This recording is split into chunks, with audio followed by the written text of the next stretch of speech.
İmam Baqir əleyhissalam buyurur ki, elə ki cümə gecəsi gəldi, hər cümə axşamı Allah bir mələyi göndərər, göstəriş verər ki, gecənin əvvəlindən sübhə kimi nida eləsin Allahın adından. Belə nida eləyir.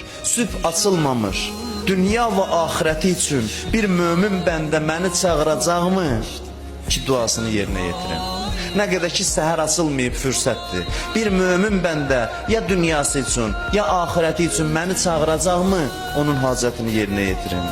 Sübh açılmamış bir mömin bəndəm günahdan tövbə eləyəcəkmi ki, onu bağışlayım? Sübh açılmamış bir mömin bəndəm məndən ruzu istəyəcəkmi ki, onun ruzusunu verim? Bir xəstə mömin bəndəm varmı, dua eləyə ona şəfa verəm? Bir məhbus varmı, zindandadır, dua eləyə bu gecə onu azad eləyəm? Bu gecə insan dua eləyə Allahdan dünya, axirət hacətləri.